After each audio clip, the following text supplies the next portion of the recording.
मिरज तालुक्यातील म्हैसाळ बेकायदेशीर डान्स बारवर विभागीय पोलीस अधिकारी प्रणिल गिल्डा यांच्या पथकाचा छापा.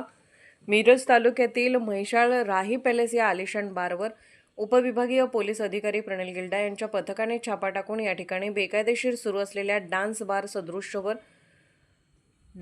सदृश्यवर कारवाई केली. या कारवाईत 5 तरुणींना तसेच 4 ग्राहकांना ताब्यात घेतले. मिरज म्हैसाळ रस्त्यावर असणाऱ्या राही पॅलेस बारमध्ये गेल्या अनेक दिवसांपासून कोल्हापूर जिल्ह्यातील काही महिला नृत्य करण्यासाठी येत असल्याच्या तक्रारी होत्या.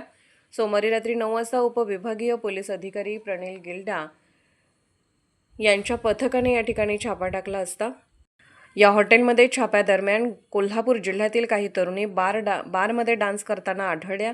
याशिवाय तेथे दारूच्या नशेत असणाऱ्या काही तरुणांनाही पोलिसांनी ताब्यात घेतलं. त्यांच्यावर कारवाई करण्यात आली.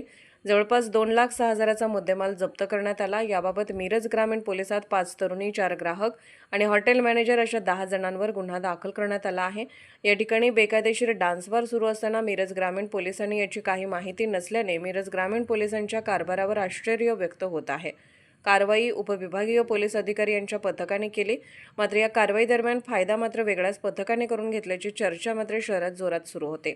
सापडलेल्या तरुणी, ग्राहक आणि हॉटेल मॅनेजर आणि चालक यांच्यात सेटलमेंट घडवण्यासाठी एक जण रात्री उशिरापर्यंत मध्यस्थी करत होता.